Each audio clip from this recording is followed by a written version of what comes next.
थोड़ा सा भी आप बाइक को थोड़ा लीन करोगे, हल्का सा भी कॉन्फिडेंस पूरा डाउन हो जाता है। राइडिंग मोड्स हैं, सेंसलेस, यूजलेस। अभी फिलहाल में जो मेरे को प्रॉब्लम आ रही है वो इसमें थोड़ी सी लैग की। माइलेज की बात करूँ, 18 kmpl से लेके 55 kmpl तक का माइलेज निकाला है। यूएसडी की वजह से ये बाइक हाईवेज पर काफ़ी ज़्यादा स्टेबल है। Hello guys, welcome back to Tanuj explore. और आज मैं अपनी N160 का लॉन्ग टर्म रिव्यू कर रहा हूँ, क्योंकि इस बाइक को ऑलमोस्ट 10,000 किलोमीटर से ऊपर ही चला लिया मैंने। आइए एक बार आपको दिखा देता हूँ, क्योंकि आपको फिर लगेगा कि मैं कहीं कम तो नहीं चलाई। 10,465 किलोमीटर चला लिया है, और अभी तक मैंने इसकी 3 सर्विस कंप्लीट करा ली हैं। तो लॉन्ग टर्म रिव्यू में मैं इसके बारे में आपको एक एक चीज़ें बताता हूँ डिटेल में, जिसमें मैं कवर करूँगा इसका बिल्ड और design, performance and engine, mileage और इसका मेंटेनेंस कैसा है। फिर उसके बाद फाइनल इसके प्रोज एंड कॉन्स बता के अपना फाइनल वर्डिक्ट दे दूंगा, एक अपना कंक्लूजन दे दूंगा मैं आपको। क्या ये बाइक आपको 2025 में परचेज करनी चाहिए या नहीं करनी चाहिए, क्योंकि इस बाइक को ओन करे ऑलमोस्ट मेरे को 1 साल हो गया, और इस बाइक में कोई अलग से कोई अभी नया अपडेट आया नहीं है, स्पेशली इस टॉप वेरिएंट में। बात करते हैं इसकी डिज़ाइन की और पेंट क्वालिटी की। अगर आप इधर टैंक की साइड में देखेंगे तो ये थोड़ा सा आपको ग्लॉसी फिनिश मिलेगा, मगर दूर से थोड़ा सा, अब मैट भी नहीं कह सकते, प्रॉपर ग्लॉसी भी नहीं कह सकते, मगर चमक अच्छी रहती है। अभी तो इसमें आपको ग्लॉसी इसलिए लग रहा होगा क्योंकि इस बाइक को मैंने वॉश नहीं कराया था, जिसका मैं रिग्रेट कर रहा हूँ, इसलिए मैं सुबह सुबह इसका भी पॉलिश करके लाया हूँ। रिव्यू बनाना है तो थोड़ी अच्छी लगनी चाहिए आपको भी बाइक। इसकी जो पेंट क्वालिटी पे मुझे कोई इशू नहीं दिखा है। बस इस कलर का एक ड्रॉबैक ये है कि ये कलर बहुत ज़्यादा गंदा होता है। आपको ये दिखा देता हूँ, वैसे तो मैंने पॉलिश कर दी थी, मगर आप इधर देख सकते हैं आपका इंजन की साइड, अगर आप इसे टाइमली वॉश नहीं करते हैं, मोस्टली मैं टाइमली ही वॉश करता हूँ, ज़्यादा वॉश भी नहीं करनी चाहिए, जैसा कि भी आपने इसमें अभी देखा होगा, इसे थोड़ा सा फेड हो जाता है। जो इसकी एग्जॉस्ट वाली पाइप निकल रही है, बैंड पाइप उसकी, वो भी थोड़ा कलर चेंज कर लेती है अपना। और अगर अब मैं बात करूँ इसके जो आपके फाइबर वाले जो पार्ट्स आते हैं, जैसे मडगार्ड हो गया, इधर आपका चेन कवर के पास हो गया, ये पैनल के पास हो गया, इनमें मुझे कोई कलर का चेंज देखने को नहीं मिला है। 1 साल हो चुकी है बाइक को चलाते चलाते मेरे को। अब मैं बढ़ता हूँ अपने दूसरे पॉइंट की तरफ, जो आपका इंजन और परफॉर्मेंस का है। बेसिक स्पेसिफिकेशंस आपको पता ही है, 164 सीसी का इंजन है, 2 वाल्व एयर कूल्ड इंजन है, उसके सेटअप के साथ ये आती है। 16 पीएस की मैक्स पावर जनरेट करती है, 14 न्यूटन मीटर का ये मैक्स टॉर्क जनरेट करती है। तो पावर फिगर्स को देखते हुए ये तो ऑन पेपर्स हो गए। अगर अब मैं रियल लाइफ में बात करूँ तो इस बाइक से मैंने जो इसका टॉप स्पीड है जो मैंने टच किया है वो किया है 131। इस बाइक की 3 सर्विस आपकी कंप्लीट हो चुकी हैं। उसके बाद इंजन से रिलेटेड मेरे को इस बाइक में कोई प्रॉब्लम देखने को नहीं मिली है अभी तक। और जैसे लोगों का होता है ना, हीटिंग इशू को लेके बहुत सारे क्वेश्चन रहते हैं, तो इस बाइक को मैंने कंटिन्यूस 400 किलोमीटर चलाया था, जिसमें सिर्फ 2 स्टॉप लिए, जिसमें 200 किलोमीटर प्रॉपर नॉन स्टॉप चलाया था मैंने। 400 किलोमीटर एक साइड से राइड थी मेरी, टोटल 800 किलोमीटर की राइड हुई थी वो मेरी। तो उस टाइम मेरी जो कांस्टेंट स्पीड रही थी 85 से 95 के बीच में रही थी, प्लीन के साथ मैंने राइड किया था। तो इंजन परफॉर्मेंस की तरफ से देखें तो इसमें कोई इशू नहीं लगा मेरे को।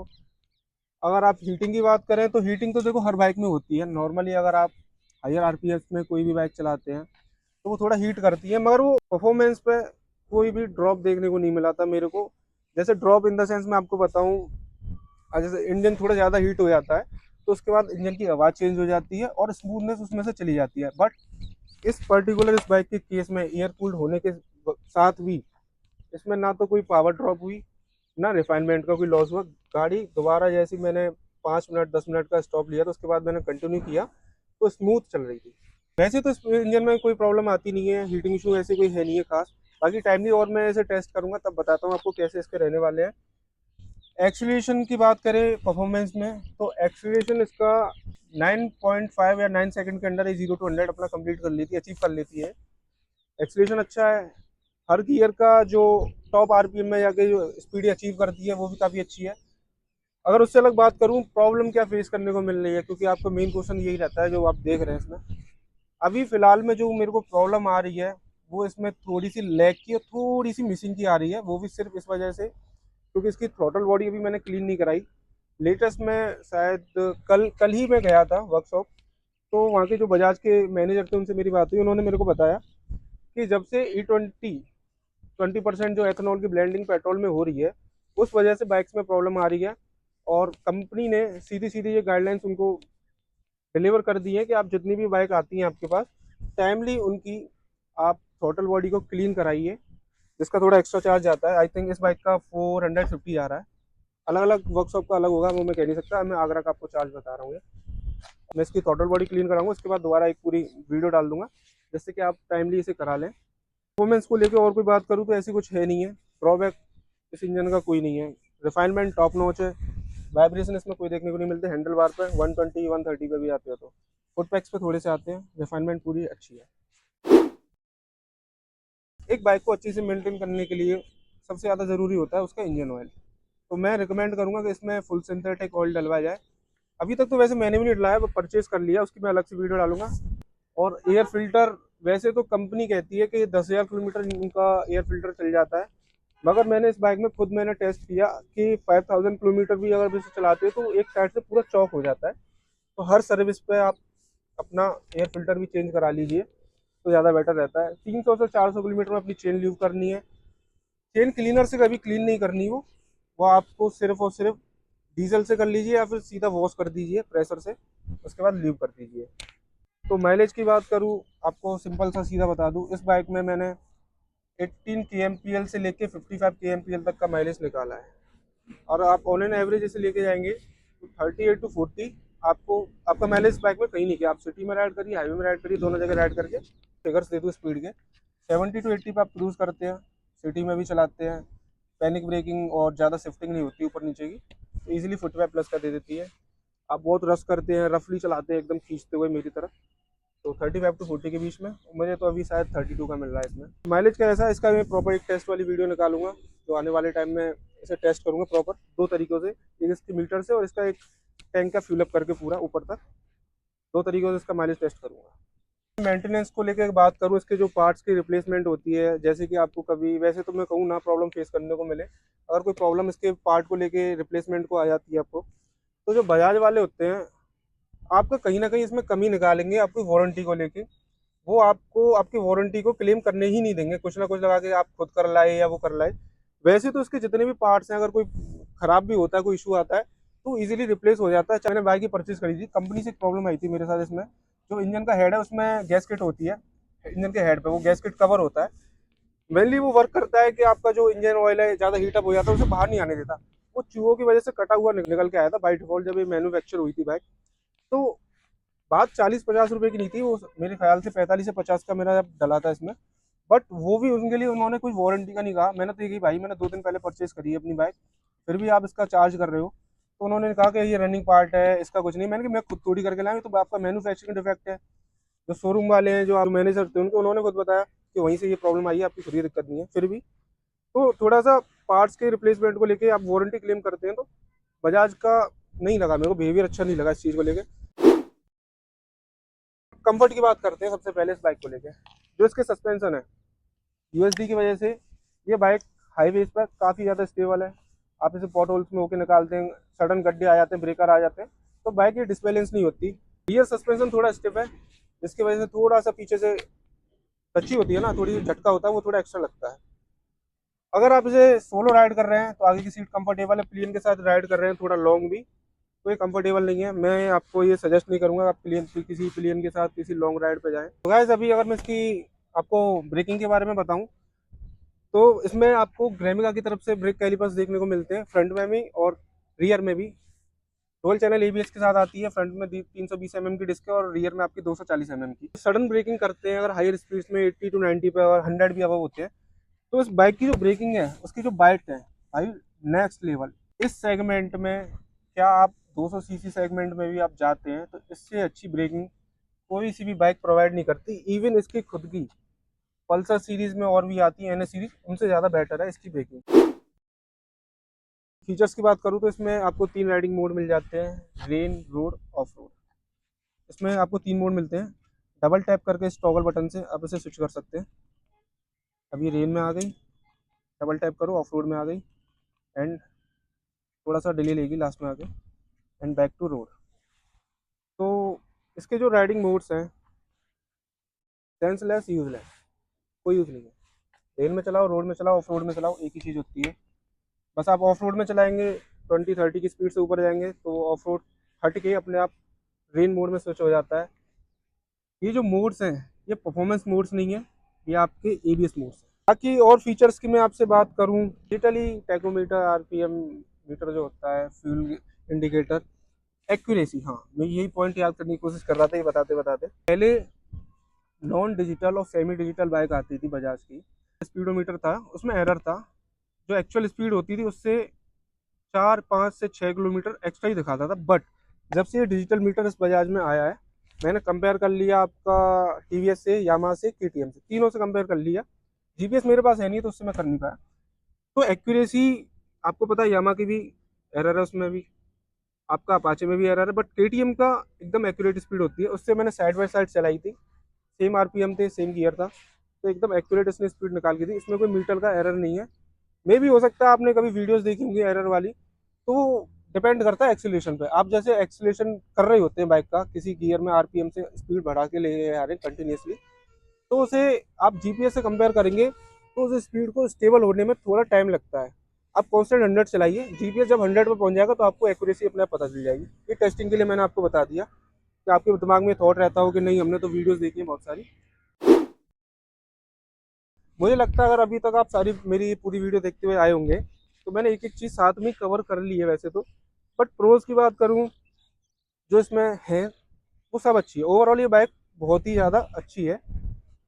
पहला प्रो हो गया इसका इसका हेडलाइट, दूसरा प्रो हो गया इसका इंजन का परफॉर्मेंस रिफाइनमेंट, तीसरी प्रो की अगर मैं बात करूं तो इसकी ब्रेकिंग हो गई आपकी, चौथा इसकी प्रो की बात करूं तो इसका डिजिटल मीटर हो गया।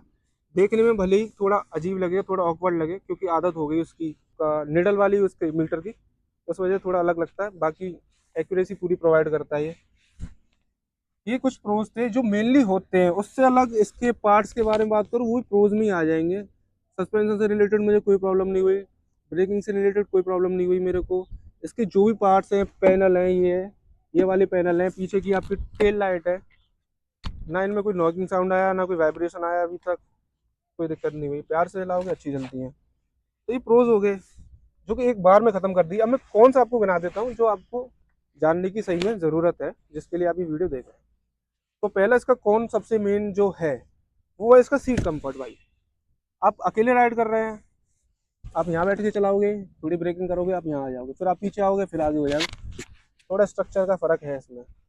कंफर्टेबल है but not that much. Pillion seat की बात करें, सिंगल राइड करोगे, सोलो राइड करोगे, अच्छे से कर लोगे, किसी को बैठा लोगे वो भी परेशान होगा, तुम भी परेशान होगे। पीछे वाली seat not comfortable at all. आप इसमें अगर अलग से फॉर्म लगवा देते हैं वो एक अलग चीज़ है, मैंने तो नहीं कराई, मगर इसकी सीट कंफर्टेबल, जेन्युइनली कंफर्टेबल नहीं है। इस वजह से बजाज को वर्क करना चाहिए। दूसरे कॉन्स की बात करूं, चैन नॉइसेस की। चैन नॉइस से मैं आपको बताऊं मैं क्या एक्सप्लेन करना चाहता हूं। जैसे कि आपको पता है उसमें नॉकिंग साउंड आती है जब वो रोटेट होती है, तो किसी पार्ट पे, किसी पॉइंट पे आके वो किसी से टकरा रही है, कट कट की आवाज़ आती है। वो वाली आवाज़ नहीं है इसमें। इसमें आवाज़ क्या है कि आप जैसे कि किसी छोटे छोटे बॉटल हो गए, या फिर जो ब्रेकर होते हैं उनका मेरे को नाम नहीं पता, वो स्ट्रिप्स ही होती है, उनके ऊपर से आप सडन निकलते हो तो ऐसे बाइक हिलती है ना, उस टाइम पे चैन क्या है कि ऊपर नीचे ऐसे किसी पॉइंट पे वो टकराती है, तो उस वजह से इसमें दिक्कत होती है। आइए जरा एक बार मैं दिखा देता हूँ आपको। मैं बात कर रहा हूँ वो ये चीज़ है, ये रबड़ का जो चीज़ लगी हुई है, ये चैन आती है नीचे से, इस पर टकराती है, शायद आपको आवाज़ आ रही हो, ये वाली आवाज़ है बस इसमें। और इसका सॉल्यूशन मैं काफ़ी टाइम से ढूंढ रहा हूँ, जो मेरे को मिल नहीं पा रहा है, कोशिश करूँगा जल्दी मिल जाए। तीसरे कौन की बात करें जो मेरे को लगता है वो है इसका टायर।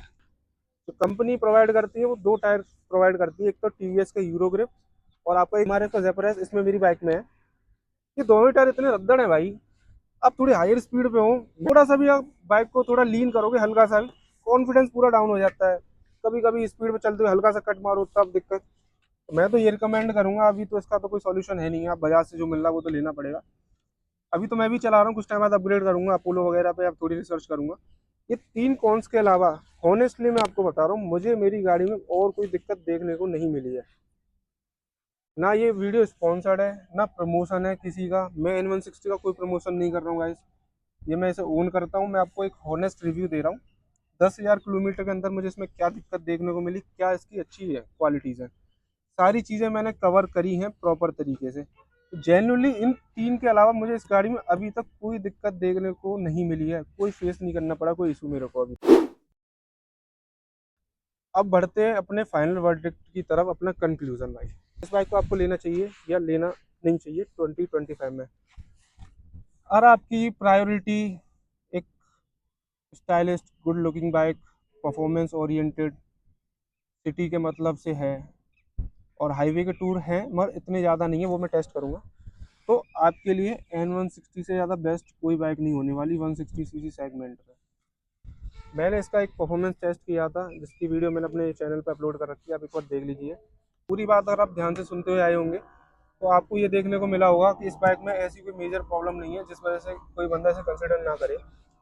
और अब तो बहुत ईजिली लोग इसे परचेज कर सकते हैं, क्योंकि जब से न्यू GST 2.0 में, तो एक्स शोरूम में ही हमें 11,000 का डिस्काउंट देखने को मिला है इस बाइक पे।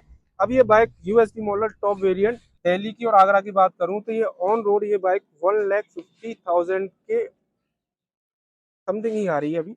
बट आप दिवाली पे परचेज करेंगे किसी भी बजाज के शोरूम से तो आपको काफ़ी ज़्यादा एक्स्ट्रा डिस्काउंट देखने को मिलेगा, 8 से 9 हज़ार का एक्स्ट्रा, तो 1,46,000 के अराउंड आपको ये बाइक ऑन रोड देखने को मिलेगी। तो इससे बेस्ट बाइक कोई नहीं है भाई, दुनिया जहान में घूम लो कहीं भी देख लो, इससे बेस्ट कुछ नहीं है। वैसे तो मैंने सारी चीज़ें कवर कर ली हैं, बट अगर आप चाहते हैं एक डेडिकेटेड वीडियोस बनाऊं मैं सेपरेटली, माइलेज टेस्ट की, परफॉर्मेंस टेस्ट की, ब्रेकिंग टेस्ट की, एक्सेलरेशन, टॉप स्पीड, और भी हीटिंग इशूज, ये बहुत सारे टॉपिक्स होते हैं। मोटा मोटा मैंने सब बता दिया। अगर आप ये टेस्टिंग चाहते हैं तो आप मेरे को कमेंट सेक्शन में बता दीजिए। अगर आपको वीडियो अच्छी लगी हो तो उसे लाइक करें, चैनल को सब्सक्राइब करें। आपका यही प्यार मुझे मोटिवेट करेगा और अच्छे अच्छे वीडियोस में लाता रहूँगा। Thank you, take care, bye bye.